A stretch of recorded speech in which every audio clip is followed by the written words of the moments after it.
안녕하십니까. 지금 시간에는 사마천 4기 열전 중에서 백기 왕전 열전을 말씀드리고 있는데요.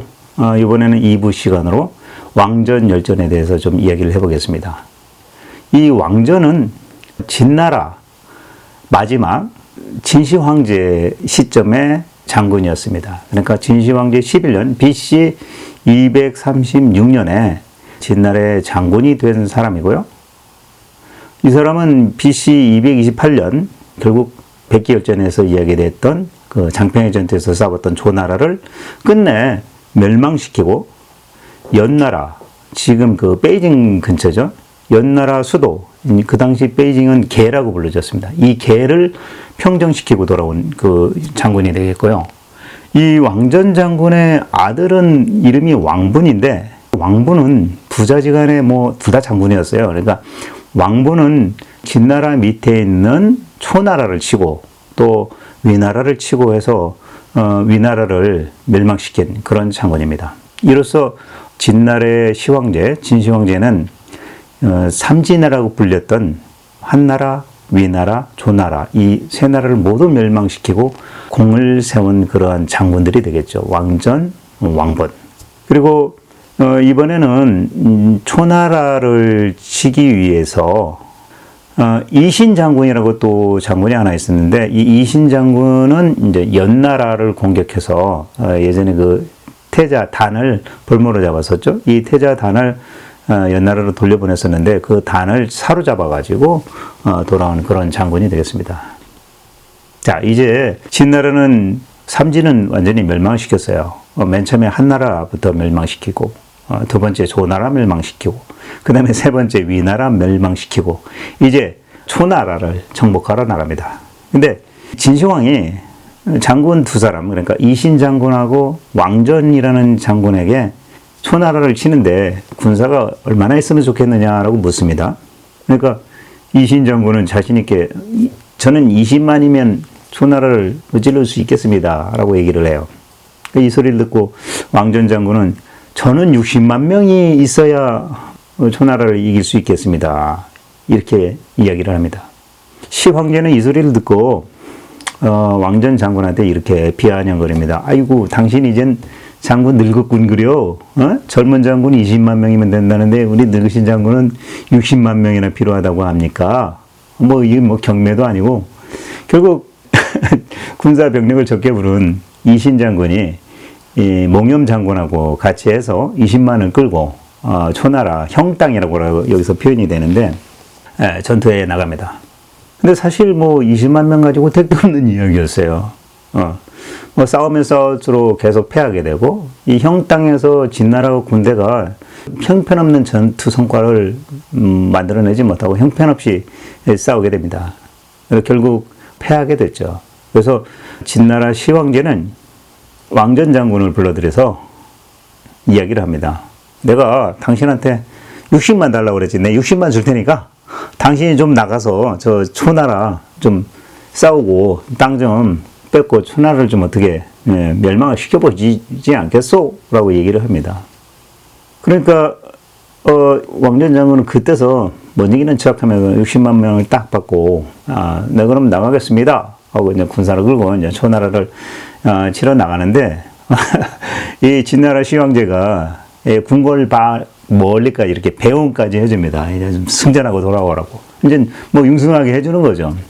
근데 이 왕전 장군이 진나라 진시황하고 그 출정을 나가면서 쭉 가다가 이렇게 둘러보고서 땅이 좀 농사 좀 잘 될 것 같다 싶으면 거기 서가지고 안 가는 거예요. 시황제가 그걸 딱 보고 눈치를 챘어요. 이 땅 너 줄 테니까, 너 줄 테니까 빨리 나가라. 잘 싸움하러. 그러니까 이 왕전이 눈치를 딱 이제 해주니까 고맙습니다 하고 또 가다가 또 서. 또 좀 괜찮은 땅, 농사 좀 잘 되겠다 싶은 땅 있으면 또 서가지고 그 땅만 딱 바라보거든요. 그러니까 시황제가 또, 이 땅도 너 줄게. 걱정하지 마. 걱정하지 말고 빨리 가. 전투나 해라. 그러면서 이제 전투를 내보냅니다. 그래서 시황제가 이제 배웅을 다 하고, 시황제는 이제 궁궐로 돌아갔는데, 이 초나라를 향해서 가고 있던 이 왕전 장군이 그 뒤로도 자기 사실을 또 사병을 이제 궁궐로 보내는 거예요. 그러면서 가다가 어떤 땅을 봤는데 이 땅도 좋던데 이것도 좀 주시면 안 되겠습니까? 하면서 또 요청을 해요. 진나라 시황제가 딱 보고 참 땅 욕심 저놈 이런 생각을 했는지 어쨌는지 모르겠지만 왕전의 그 잘 아는 지인 한 명이 이 왕전 장군한테 그럽니다.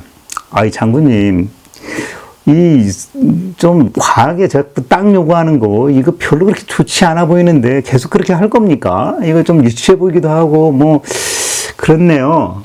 딱 얘기를 하니까 이 왕전이 왜 자기가 그렇게 시황제에게 부탁을 했는지에 대한 이야기를 합니다. 뭐라고 얘기하냐면 진나라의 이 시황제는 좀 성격이 좀 괴팍하고 또 우리 신하들을 좀 의심을 많이 한다. 그러니 내가 이 60만 원을 끌고 전장터에 나가는데 내가 이렇게라도 이 사소한 내 집안의 땅을 좀 이렇게 달라고, 공에 대한 땅을 달라고 막 이런 말을 자꾸 해대야 이 사람이 나를 의심하지 않는다. 야, 이런 얘기를 합니다. 결국은 자기가 그렇게 하찮은 거에 좀 목매달고 있다라는 걸 보여줘야 진나라 진시황이 자기를 의심하지 않는다. 이런 말을 하는 거예요. 그러니까 이 왕조는 진나라 진시황의 속마음을 꿰뚫어보고 자기 왕을 오히려 시험하고 있는 거죠. 네, 어찌 보면. 또 진나라 진시황은 오죽했으면 자기 신하에게서 그런 이야기를 듣겠습니까? 사실 왕조는 초나라 싸움에서 결국 승리를 합니다. 그래서 초나라도 멸망을 시킵니다. 초나라가 진나라에게 지고 이제 망하고 나서 왕전의 아들 왕분에게 또 연나라를 치고 왕분은 연나라도 또 멸망을 시킵니다. 그 다음에 이제 제나라가 맨 마지막으로 이제 멸망을 하게 되는데, 제나라는 뭐 제대로 싸우지도 않고 그냥 나라를 바쳐버립니다. 그래서 BC 221년에 진나라는 전국 시대를 마감을 하고 최초의 중국 통일이라는 과업을 이뤄내는 거죠. 그렇지만 이 진나라는 BC 221년에서부터 206년 약 딱 15년간 통일된 진나라가 유지되다가 조고와 이사의 이 계략에 의해서 호해가 왕이 되고 난 뒤에 망하게 되는 거죠. 그 뒤로 우리들이 잘 알고 있는 유방과 항우의 이제 대결이 펼쳐지게 되는데요. 아직 유방은 뭐 중요 인물로 등장하지 않았고, 이 진나라가 망하게 되니까, 진승의 난으로 망하게 되니까 각국의 이 제국들이 다시 부활을 합니다. 근데 이때 이 조나라에 있었던 조왕과 장이가 거록에서 전투를 이제 진나라의 장수들과 싸우게 되는데, 이때 진나라의 장수가 이 왕전의 손자인 왕이라는 사람이 이제 전투에 나옵니다. 근데 이 왕이는 그때 당시 사람들이 이런 말을 했다고 그래요. 장군집에서 3대째 장군은 패망한다. 뭐 왜냐면 사람을 워낙 많이 죽였으니 뭐 좋은 기운을 받을 수 있겠냐. 그래서 결국 3대째 장군은 패망한다. 이런 이야기가 있었는데, 그 왕전의 손자였던 왕이가 우리가 잘 알고 있는 항우에 사로잡혀서 뭐 그 가문이 이제 끝을 내게 되는 그런 이야기로 이제 마무리가 됩니다. 부자가 3대 못 간다 이런 얘기인 것 같이 장군이 3대 못 간다 이런 얘기가 되는 것 같습니다. 그러면서 태사공 사마천은 이 왕전에 대해서는 어떻게 얘기하냐면, 진나라가 천하를 통일하는 데서 공은 아주 크게 세웠지만 천하에 이렇게 덕을 베푸는 일은 하지 않고 오히려 시황제의 그 속마음을 알아보고 아첨하고 뭐 이러면서 살아갔다. 그랬으니까 나중에 그의 손자 왕이가 항우에게 사로잡혀서 그 가문이 변변치 못한 가문이 되는 것은 뭐 당연한 거 아니겠느냐, 이렇게 사마천은 평가를 하고 있습니다.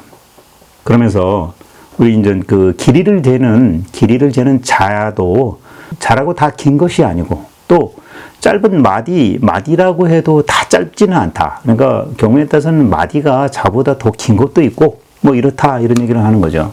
제가 이 백기 열전과 왕위 열전을 좀 평가하자면 백기와 이 왕전은 진나라가 전국시대 말기에 천하를 통일하는 데 있어서 지대한 현격한 공을 세운 그런 장수임에는 틀림이 없습니다. 하지만 이 태사공이 얘기한 것처럼 그 둘 사이에도 단점은 있었어요. 근데 이 단점을 들여다보면 백기 같은 경우는 자존심이 상당히 강해서 오만함이 하늘을 찔렀습니다. 결국 자기의 주군에게까지 대항을 하다가 결국 그 왕으로부터 자결하라는 칼을 받게 되었고 또 죽음으로써 끝을 맺었고요. 또 이 왕전은 이 왕의 마음을 읽어가면서 왕한테 아첨을 하고 또 덕없이 이렇게 편안함만 쫓다가 또 아부성이 또 하늘을 찔른 그런 후대에 볼품없는 가문으로 몰락하게 되었지 않았나. 결국 우리 사람과 인간과의 관계에서는 우리가 보면 수직적 관계도 있고 수평적인 관계도 있습니다.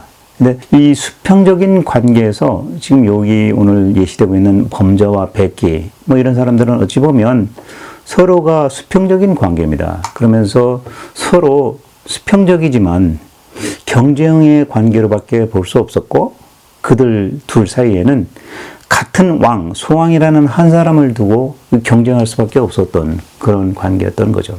그리고 또 이 수직적인 관계로 우리가 보면 이 범저와 소왕은 사실 서로에게 필요로 하는 그런 관계였고 역시 백기 역시도 소왕하고는 역시 서로에게 필요로 한 그런 관계였습니다. 근데 중요한 것은 이런 진나라의 어떤 수왕에 적절하면서도 명석한 판단이 좀 필요하지 않았나라는 생각이 듭니다. 범저와 백기를 각각 이렇게 상대해서 뭔가 대응을 했어야 하는데도 불구하고 이 수왕은 약간 백기에게는 뭐 이제 땅을 빼앗는 적을 물리치는 일만 시켰지만 이 뭐 또 의견을 듣거나 하는 것들은 범저의 이야기만 듣고 실행을 했거든요. 그러다 보니까 백기는 막 약간 소화돼서 떨어져 나갈 수밖에 없었고 리더가 원하는 것에 맞추는 그런 사람을 잘 대해주는 것이 아니라 동료와 참모들 간에 뭐 알력을 풀어주고 또 합심하게 하는 것 이런 것들이 리더의 역할이 아닐까 그런 생각이 듭니다. 우리가 이 고전을 읽다 보면 제가 뒤에 이 책을 좀 소개를 해드릴까 합니다. 이 책은 오긍이라는 사람이 당나라 초기에 이세민이 왕권을 가졌을 때 왕에게 직언을 하고 또 왕이 어떤 하는 행동에 있어서 바로잡을 수 있는 그런 직언을 했던 사람들의 이야기입니다. 그래서 정관정여라고 하는데 이 책의 인물에 나오는 이 오긍이 결국은 왕에게 직언을 하고 왕이 어느 한편에 흔들리지 않도록 해주는 그런 중심을 잡아주는 그런 인물이었습니다. 그래서 이 책도 꼭 읽어볼 만한 책이다라고 제가 한번 추천을 해드리겠습니다. 리더십의 영원한 고전이라고 되어 있습니다. 글 항아리에서 출판되었네요. 번역하신 분은 김원중 교수님 똑같은 분이 하셨습니다. 이 책에는 군주가 이 초기에는 신하들의 말도 잘 새겨 듣고 또 백성들의 어떤 민심도 잘 살펴보고 또 이렇게 하지만 시간이 지나면서 이 아첨하는 간신들의 말에 자꾸 익숙해지고 또 직언과 고언을 하는 신하들이 결국 갈 데 없어지게 만들어지는 그런 상황이 많다. 사실 여기 범저도 처음에 초기에는 소왕을 도와서 외척이었던 양호를 몰아나게 하고 또 소왕의 왕권을 되살려주는데 아주 지대한 공헌을 했던 사람이죠. 하지만 한 40년, 50년 지나면서 이제는 진나라의 이익보다는 소대의 이야기를 통해서 자기 입장에서 현혹되어 재상자리, 내지는 승진 뭐 이런 것 때문에 연연해서 백기를 모함하는 그런 일이 벌어졌던 거죠. 아둔한 리더는 자기가 이뻐하는 이의 말만 듣고 실행하고, 현명한 리더는 이 일을 잘 헤아려서 실행을 한다. 이렇게 말씀드리고 싶습니다. 자, 오늘 백기 왕전열전 여러분들하고 같이 이야기해 보았는데요.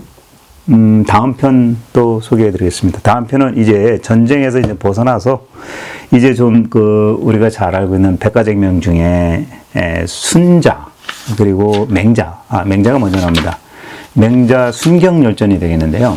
맹자와 순자는 같은 유교의 이 뿌리를 두고 이렇게 나온 철학이지만, 맹자는 우리가 잘 알고 있듯이 성선설을 이야기하고, 순자는 성악설을 이야기합니다. 이런 얘기가 여기 나오는지 안 나오는지는 잘 모르겠지만, 이제 우리가 이 유교의 그 철학의 흐름, 그 중심에 있는 공자 이후로 맹자와 순자에 대한 이야기를 다음 편에서 또 재밌게 해보도록 하겠습니다. 자, 오늘 여기까지 시청해 주셔서 감사드리고요. 제 오른편에 사진 누르시면 구독 신청드리겠습니다.